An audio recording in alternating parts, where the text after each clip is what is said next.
Vous envisagez de devenir indépendant, alors est-ce qu'il vaut mieux être consultant en entreprise de service ou bien être à son compte, être indépendant, être freelance? Pour y répondre, je vous propose un retour d'expérience, le mien. J'ai connu le métier de consultant aussi bien en entreprise de service qu'aujourd'hui à mon compte en tant qu'indépendant. Dans cette vidéo, on va vous donner des éléments pour que vous puissiez décider est-ce que être indépendant, être freelance, c'est pour vous. Et on vous donnera aussi quelques conseils très pratiques sur comment se lancer tout simplement en tant qu'indépendant. Pour ça, la vidéo va se décomposer de cette manière. Tout d'abord, on va rappeler qu'est-ce que c'est qu'être consultant en société de service ou indépendant. Dans tous les cas, on est consultant. C'est un peu le prérequis à cette vidéo. Ensuite, on va faire effectivement une comparaison entre être en société de service versus être à son compte, être indépendant. On fera un petit topo sur mon expérience, moi, qu'est-ce que j'en retire. Voilà, retour d'expérience. Ensuite, on essaiera de voir lequel est pour vous, entre être indépendant et en société de service. Et on terminera avec des conseils pour bien se lancer.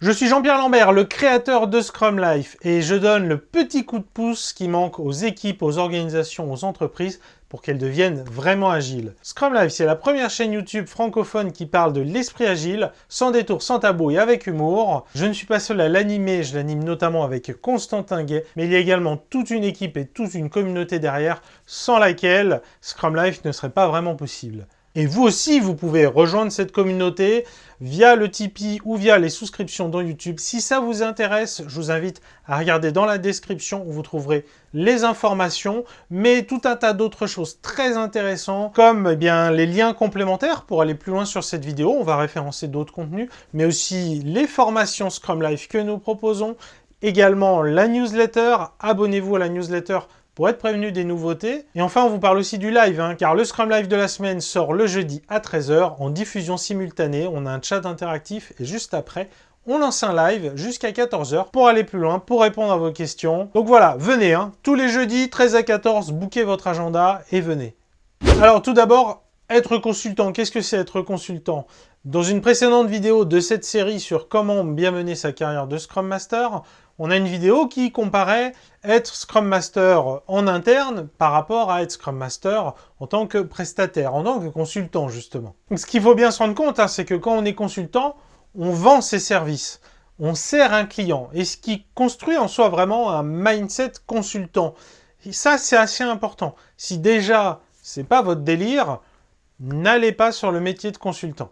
Bon voilà, maintenant on est OK là-dessus, on a mis été au clair, vous êtes consultant. Maintenant la question, est-ce qu'il vaut mieux être en boîte de prestation ou à votre compte? Maintenant comparons les deux, comparons qu'est-ce que c'est d'être indépendant, d'être à son compte par rapport à faire partie d'une boîte de conseil et une boîte de prestation. Alors première chose, en tant qu'indépendant, vous êtes votre propre patron. Donc vous n'avez pas de manager à gérer ou qui vous embête, etc. Vous êtes aussi totalement libre de la stratégie que vous allez donner à votre métier de conseil.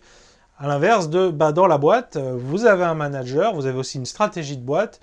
Vous pouvez avoir une forme de responsabilité dessus de manière indirecte selon la boîte, mais ça n'a rien à voir par rapport à être son propre patron, évidemment. Le deuxième sujet, ça va être par rapport à la notoriété. C'est-à-dire que d'un côté, ça va être votre propre notoriété, de l'autre, ça va être la notoriété de la boîte. Ni bien ni mal, c'est qu'effectivement, si vous avez déjà votre propre notoriété, ça peut être pas mal justement d'en tirer parti. À l'inverse, si vous n'en avez pas du tout, ça peut rendre les choses plus compliquées. Qu'est-ce qu'on entend par notoriété? C'est plus globalement votre personal branding, votre présence sur Internet, qui va se manifester notamment par exemple par des articles de blog. Est-ce que vous avez un blog? Est-ce qu'il est alimenté régulièrement? Quel volume de lecture ça représente? Ça peut être aussi votre présence sur LinkedIn, qui est quand même extrêmement populaire, notamment pour tout ce qui est professionnel, commercial, etc. Donc c'est pareil, est-ce que vous êtes présent sur ce réseau, présent de manière significative? Et plus globalement, on peut parler de marketing. Vous gérez votre propre boîte. C'est quoi la dimension marketing de cette boîte? Quand vous êtes en société de service, quelque part, c'est pas votre problème. C'est la boîte qui s'en charge. Un autre point important, ça va être que dans votre propre boîte, vous êtes aussi votre propre commercial, alors qu'effectivement, dans une boîte de service, il y a généralement des commerciaux dédiés, dont c'est le rôle, et qui font ça à temps plein. Alors, vous devez le faire vous-même, vous pouvez aussi le sous-traiter. Ça existe aussi, comme ça, des agences de commerciaux qui vont trouver les missions et qui ensuite les mettre en relation avec des indépendants, évidemment, comme vous l'imaginez, il faut aussi payer ces personnes-là. Et donc, ce qui va vraiment faire la différence, ça va être d'avoir du réseau, pour que ce soit les personnes qui vous trouvent directement ou que vous les sollicitiez directement sans que ça demande un effort trop grand par rapport au besoin justement de payer un intermédiaire, de payer ce commercial. Et je dis vraiment pas ça comme quelque chose de négatif, c'est un vrai métier qui mérite salaire, et si vous n'avez pas de réseau, oui, il faudra payer le réseau des commerciaux. On peut aussi parler évidemment de tout ce qui est paperasse, comptabilité que vous avez à faire si vous gérez une boîte, alors que dans la société de service, il y a du personnel administratif dédié, dont c'est le métier, qui savent faire ça et qui s'en chargent, et vous avez à peu près zéro souci de ce côté-là. Là aussi, c'est quelque chose qu'on peut sous-traiter, c'est par exemple prendre un comptable pour son entreprise.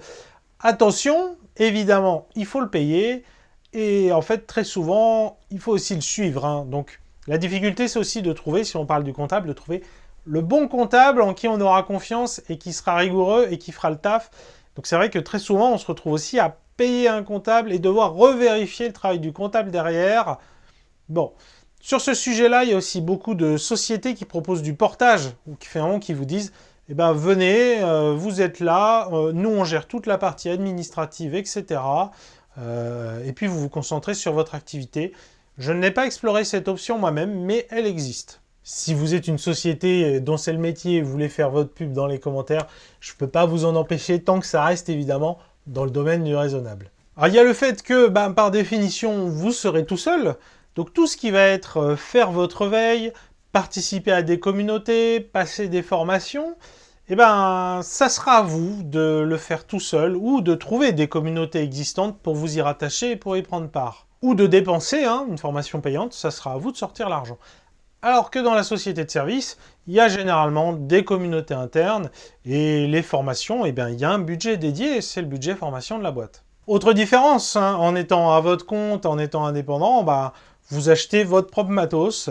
Vous préférez un Mac, un PC, un Linux, que ce soit une machine légère, efficace ou au contraire un gros bousin extrêmement puissant. Vous êtes libre, vous prenez ce que vous voulez. Et puis là, j'ai parlé de machines de développement, de PC, mais ça peut aussi être votre bureau, si vous travaillez notamment à distance, avoir un super standing desk top moumoute, chaise ergonomique, tout ce qui va bien. Ça peut être aussi votre téléphone, prendre un téléphone super qui vous plaît, etc. Vous êtes libre, ça c'est génial. À l'inverse, quand c'est le matos de la boîte, vous prenez ce qu'on vous donne, tout simplement. Alors des boîtes donnent plus de choses que d'autres. Des boîtes, certaines ne donnent à peu près rien du tout. Mais c'est rarement intégralement votre choix, et c'est vrai que généralement les indépendants, ils sont mieux équipés, ils se font plaisir un petit peu, il faut le dire, mais attention en toute légalité évidemment. De toute façon, c'est leur outil de travail, donc ils ont raison.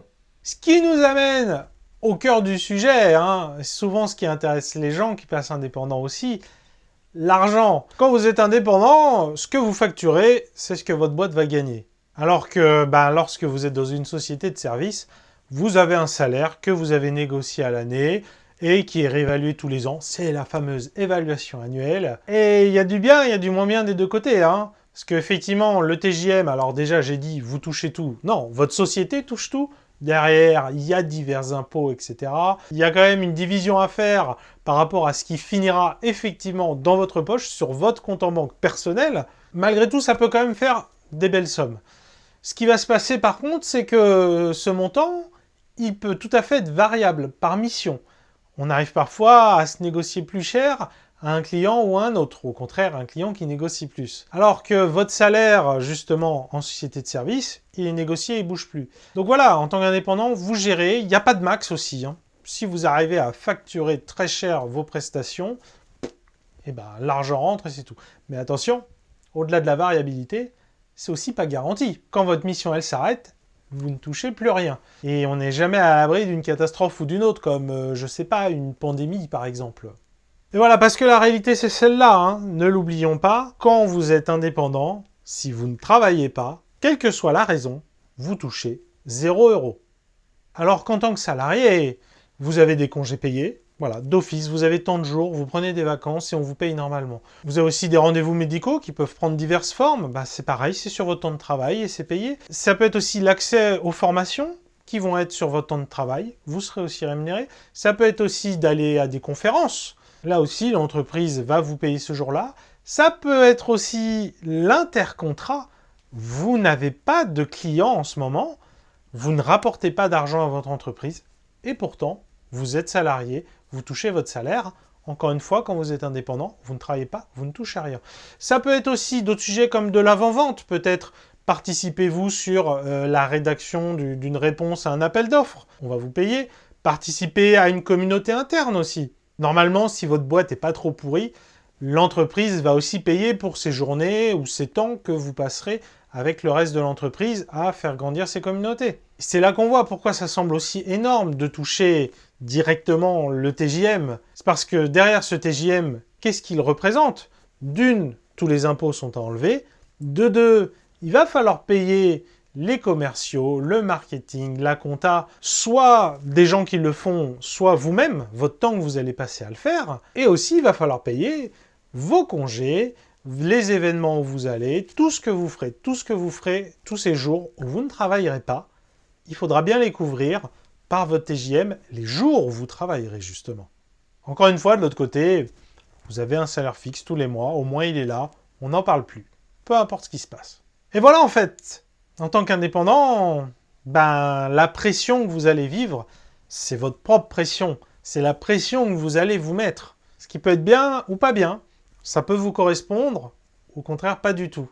Si vous êtes en société de service, ça va être plutôt le fait que vous représentez un coût pour cette entreprise. Donc là, ça va être très lié à la culture de la boîte. Il y a quand même eu des histoires pas très jolies de SN qui faisaient un peu des petits chantages de « vas-y, t'es en intercontrat, tu utilises tes jours de congé » par exemple. Ce genre de choses-là. On peut avoir des commerciaux très pressants en mode « non, mais tu sais, tu nous coûtes cher, donc là, tu vas prendre n'importe quelle mission qu'on te donne, même si elle te plaît pas, parce que tu nous coûtes cher. » Ça ne devrait pas arriver, entre guillemets. Quand on a signé, on n'a pas signé pour ça. Mais c'est la réalité du terrain. Encore une fois, je n'accuse pas toutes les ESN. Il y a des ESN qui sont meilleurs que d'autres. Il n'y a pas toujours la même culture. Alors qu'en tant qu'indépendant, c'est vous-même qui vous créez votre propre prison, ou au contraire, qui crée l'environnement où vous vous épanouissez. Et voilà, quand j'ai dit ça, j'ai tout dit. C'est-à-dire que d'un côté, vous avez, en tant qu'indépendant, une liberté vraiment incroyable. Vous faites ce que vous voulez. Par contre, vous avez les responsabilités qui vont avec. Parce qu'effectivement, vous êtes libre de faire ce que vous voulez, tant qu'il y a de l'argent, tant que vous pouvez manger et vivre. Alors que en société de service, on est pépère quelque part. On vient pour faire le travail, on fait le travail bien, et puis le salaire tombe, comme tous les mois. Voilà. En tant qu'indépendant, vous gérez tout. C'est bien, comme pas bien. Ça dépend de vous. Alors maintenant, parlons de ma propre expérience. Qu'est-ce que je retire vraiment de mon expérience en tant qu'indépendant, notamment? Alors, je vais peut-être donner les éléments un peu en désordre. D'abord, j'ai commencé en faisant une auto-entreprise, avant de créer plus tard une vraie entreprise, si je puis dire. Et oui, je suis obligé de reconnaître qu'effectivement, être auto-entrepreneur, c'est un statut simplifié. Je me rappelle, à l'époque où j'étais auto-entrepreneur, je trouvais ça déjà très galère, toutes les procédures qu'il fallait que je fasse, les machins. Waouh! Quand j'ai créé une autre entreprise, là, j'ai vu... Ah oui, il y a vraiment beaucoup plus de paperasse, beaucoup plus d'échéances à parater, beaucoup plus de choses à savoir. Donc oui, non, voilà. Ça, c'est une des choses que j'ai appris. Et c'est effectivement un statut simplifié, auto-entrepreneur. Et ce qui est quand même vraiment super avec l'auto-entrepreneur, c'est que c'est pas très risqué, c'est pas très coûteux de se lancer. Donc si vous n'êtes pas sûr de votre projet, franchement, l'auto-entrepreneur, ça peut être un vrai bon plan pour se lancer. Et puis après, on verra si ça se passe bien. Une autre chose que je retire, c'est que ça m'a permis de faire des vies ma vie, en fait, de tous ces autres rôles que je connaissais pas. Moi, à l'origine, je suis ingénieur logiciel. Après, je suis passé Scrum Master, Coach Agile, ce qui a un peu élargi mon horizon. Mais, comment dire, marketing et commercial, par exemple, si je caricature, c'était pas des vrais métiers pour moi. J'avais toujours cette optique de l'ingénieur qui se dit « Non, mais l'ingénierie, c'est difficile, le reste, c'est facile ». Et en fait, de faire le vie ma vie, parce que oui, maintenant que je suis à mon compte, je suis mon propre commercial, j'assume le marketing de ma boîte, de ma marque, il y a la comptabilité, la paperasse, etc. à faire, et je me rends compte que, non, c'est des vrais métiers. C'est des vrais métiers, il y a une vraie complexité, c'est des champs énormes, ce qui sont aussi très importants. Et en fait, ces gens-là, dont c'est leur expertise, qui me demandent de l'argent pour le faire, c'est complètement mérité. L'exemple que j'aime bien donner, c'est parfois on hurle quand on voit les primes que se prennent des commerciaux, quand on est en relation directe justement et qu'il y a un commercial qui va prendre sa prime, qu'on se dit par exemple, je sais pas, 20% on prend le commercial, et on se dit ouais c'est beaucoup quand même. Et c'est vrai que c'est énorme 20%. Mais en même temps, moi je vous dirais, si vous faites vraiment le commercial de votre boîte, eh ben, il y a moyen que vous y passiez au moins une journée par semaine à faire le commercial. Ça relativise justement cette notion de est-ce que c'est si cher que ça? La personne a fait tout le taf pour moi. Moi, après, il faut que je fasse le travail. On peut en débattre. Une autre chose que j'en retire, c'est du coup, je me suis retrouvé à négocier mon TJM directement avec le client. Et en fait, ça m'a vraiment ouvert les yeux sur un certain nombre de choses. Ça m'a apporté une perception différente de ce que je dois au client, en fait. Parce que j'ai vu directement combien il me donnait. J'ai eu une relation aussi un peu intime. J'ai demandé ce montant et je le touche directement. Qui fait que avant finalement, en tant que consultant dans une entreprise de conseil, voilà, j'étais Scrum Master d'une équipe. Je faisais de mon mieux pour cette équipe. Et je visais l'excellence. Et on peut toujours aller plus loin. Et finalement, qu'est-ce que voulait vraiment le responsable? La personne qui me payait. J'en savais pas forcément grand-chose, et puis je m'en fichais. Moi, j'étais là pour que l'équipe se passe au mieux. Alors que là, maintenant, d'avoir eu cette relation, maintenant, ça devient naturel de me dire, non mais attention, il y a un responsable qui a commandité la mission, qu'est-ce que lui, il veut? Qui n'est peut-être pas la même chose que ce qu'a besoin l'équipe.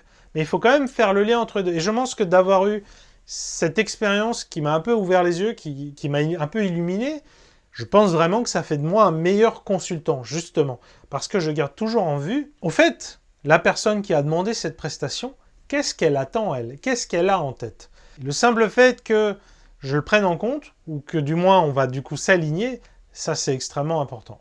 Une autre chose que cette expérience m'a apporté, alors ça c'est peut-être très personnel, c'est que en fait, ça m'a réconcilié avec le rôle de manager. Je pense que depuis toujours, dans ma carrière, en tant qu'employé, je devais être un employé un peu compliqué à gérer, à manager. Je pense pas que les managers se soient souvent éclatés de m'avoir en dessous d'eux. Et parce que, en fait, fondamentalement, j'ai toujours eu du mal à comprendre pourquoi on avait ces personnes, en fait.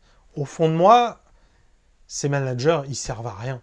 Et en fait, maintenant, de ne plus avoir de manager, ça m'a permis de vraiment prendre du recul et de vraiment réfléchir, mais c'est quoi le rôle de manager? Et maintenant, je sais que ce rôle, il ne sert pas à rien. Il a une vraie utilité, il a une véritable importance dans les entreprises, et je sais expliquer pourquoi et en quoi. Voilà, ça c'est assez personnel, je ne pense pas que ça fasse ça à toutes les personnes qui se mettent à leur compte, mais moi ça a juste été fait là, effectivement, de ne plus avoir de manager, j'ai pu prendre du recul du coup sur le rôle de manager, et me rendre compte de la réelle utilité qu'ils ont.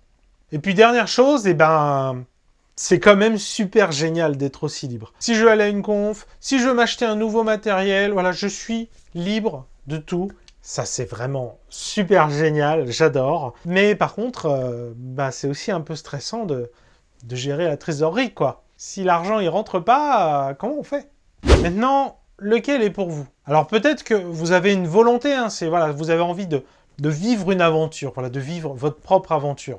Voilà, ça peut être une raison. Peut-être que ça ne vous plaira pas, mais vous avez vraiment cette volonté de voir ce que c'est que d'être à votre compte. Honnêtement, vivez-le, et puis vous verrez ce que vous en apprendrez. Une autre raison assez classique pour passer indépendant, c'est avoir un peu cette impression de « ouais, c'est moi qui fais le travail du commercial entre nous ». Une autre phrase qu'on va retrouver, c'est « ouais, non, mais moi j'ai envie d'être payé plus, j'ai envie d'être payé beaucoup plus ». Voilà, ces deux-là sont des arguments tout à fait recevables pour passer indépendant. Attention, quand vous y serez, c'est facile de cracher sur le commercial tant que c'est une personne qui est là, qui est payée par la boîte, etc. Quand vous ferez le commercial vous-même, vous verrez comment ça se passe. Ça sera peut-être pas si rose que ça. Mais bon, au moins, vous vous plaindrez plus parce que vous l'avez vécu. Peut-être que ça marchera bien pour vous et vous aurez raison de le faire. Peut-être que ça marchera mal pour vous et vous aurez aussi eu raison de le faire parce que du coup, vous comprendrez pourquoi vous vous trompiez. Une autre raison, il y a des personnes qui disent « moi, je veux juste pouvoir décider du nombre de jours de congé auxquels j'ai droit dans l'année. Je veux prendre autant de jours que j'ai envie. » Ce qui, entre nous, n'est pas du tout dans la culture du travail traditionnel, mais que je comprends tout à fait. Il n'y a aucun problème avec ça. Et ne parlons même pas de la dimension flexibilité, dont on veut pouvoir bénéficier, par exemple, quand on est parent, où il y a divers jours à gauche, à droite pour des rendez-vous médicaux, peut-être qu'on veut garder les enfants le mercredi, etc. Voilà, c'est quand même super de ne pas se poser de questions, on fait ce qu'on a envie. Ou dans la même veine, hein, peut-être que vous êtes une personne qui vous dit je vais pouvoir faire toutes les formations qui me plaisent. Pareil, ça c'est vrai que c'est super génial, vous demandez l'avis à personne, si vous voulez le faire, vous le faites. Maintenant là, attention, c'est-à-dire que ça reste pas miraculeux. Oui, vous êtes complètement libre de faire tout ce que vous voulez, mais tant que la trésorerie est là, évidemment. Et peut-être que vous vous retrouverez dans une situation où il faudra bien travailler alors que c'est pas ce que vous voulez. Pour que la trésorerie, justement, rentre. Voilà. Ce ne sera pas parce que le patron, parce que le commercial l'a dit. Ce sera parce qu'il faut remplir la trésorerie. Et il y a quand même une grosse différence là. C'est que ça sera votre décision.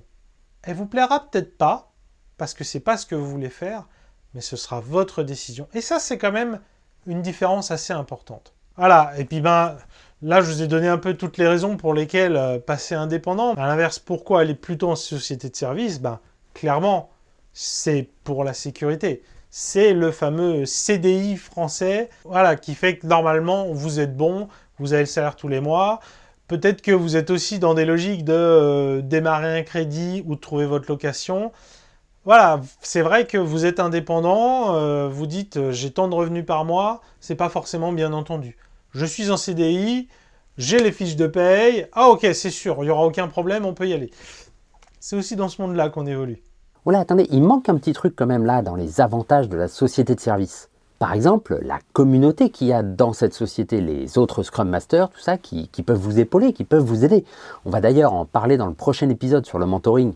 Et à ne pas négliger, c'est aussi la tranquillité potentielle pour le client, en tout cas pour certains clients, qui préfèrent avoir la société de service derrière nous en cas de besoin pour pouvoir par exemple accomplir plus de missions. Si par exemple il a besoin d'autres Scrum Masters ou d'autres compétences, c'est plus simple dans la même société. Voilà, je trouvais que c'était important de rajouter ça. Maintenant, je vous laisse avec la suite de la vidéo. Quelques conseils pour bien se lancer. Déjà, si vous voulez devenir indépendant, commencez peut-être en société de service justement, parce que ce sera déjà être consultant. Voilà, j'ai parlé du mindset qui va être le même, ça c'est assez important, ça peut être un beau bénéfice pour vous. Et puis en fait, vous pouvez même aller au bout. Vous pouvez faire exprès d'aller échanger avec les commerciaux, voir c'est quoi leur métier, etc. Donc vous pouvez aussi prendre un peu de l'avance sur ces sujets-là. L'autre conseil que je vous donnerai, c'est construisez votre marque personnelle, parce que ça va vraiment vous donner une marge d'avance si les personnes vous connaissent, que ce soit parce qu'elles vous solliciteront directement sans que vous ayez à les démarcher, ou alors simplement parce que quand vous êtes en entretien avec elles, elles commencent par avoir un avis positif sur vous parce qu'elles vous connaissent. Et ça, évidemment, si vous le pouvez, n'attendez pas d'être indépendant pour développer et construire votre marque personnelle. Construisez-la dès aujourd'hui en fait. De la même manière, développez votre réseau. Ça, c'est ce qui vous permettra là aussi de trouver des missions du travail sans passer par le fameux commercial, par exemple, ou de trouver des meilleures opportunités qui vous intéressent plus. Ça aussi, c'est quelque chose que vous pouvez développer en amont, avant d'être indépendant, avant d'être freelance. Ensuite, quelque chose de très bête, si vous pouvez, mettez de la trésorerie de côté avant de vous lancer, parce que ça va peut-être pas marcher comme prévu tout de suite, donc c'est sûr que si vous avez au moins quelques mois d'avance pour souffler, ça vous permettra d'être moins stressé, ça vous permettra aussi de ne pas forcément prendre la première mission qui passe par là. Ce qu'ont fait aussi la plupart des gens avant de se lancer en tant qu'indépendant, en fait il y a eu un déclic, ce déclic c'était leur premier client. Plutôt que de vous lancer et de vous dire ça va être génial, je vais trouver mes clients, et finalement vous commencez par une phase où vous n'avez juste pas de revenus, ce qui est assez courant, effectivement ça va être de trouver ces pistes, voire carrément ses clients, en parallèle de son ancien job. Et ensuite, on se lance comme ça. Quand vous démarrez votre carrière, vous êtes directement chez un client et non pas en intercontrat. Et ça peut vous faire du coup un bon début de trésorerie parce qu'effectivement, par la suite, vous allez alterner entre les moments où vous êtes en mission, les moments où vous ne travaillez pas. Donc d'avoir une première grosse période où vous travaillez pleinement à fond, voilà, ça va vous aider à construire ce premier fonds de trésorerie. Ensuite, auto-entrepreneur, je en ai parlé plus tôt, c'est vraiment bien pour commencer en minimisant les risques. Ça coûte pratiquement rien de vous lancer. Ce que ça va vraiment vous coûter, l'essentiel, il va être lié au type de revenu que vous faites. Il y a quand même nettement moins de paperasse, donc c'est pas si lourd que ça. Voilà, Si vous vous plantez, c'est pas très grave. Et si ensuite ça marche bien, vous pourrez commencer à penser optimisation fiscale et éventuellement changer de statut. Mais voilà, faites-le dans un second temps, surtout si vous n'êtes pas sûr au début de est-ce que ça vous correspond ou est-ce que vous allez trouver les clients. Et le mot de la fin, si tout ce que je vous ai raconté là, ça ne vous passionne pas, vous n'avez pas envie de connaître le métier de commercial, vous n'avez pas envie de construire votre marque personnelle ou de construire votre réseau ou de gérer de la trésorerie, etc., restez en société de service. Semaine prochaine, on continue sur la série Mener sa carrière de Scrum Master. On parlera de comment avoir un mentor ou être un mentor et plus largement prendre part à une communauté. C'est très important pour son développement. Alors je vous invite à vous abonner, à activer les notifications pour ne pas rater la vidéo qui sortira jeudi prochain à 13 h. Et si vous n'avez pas vu les vidéos précédentes, elles sont toutes là. Cliquez dessus. Je vous dis à la semaine prochaine. Vous êtes mes plus grands fans ?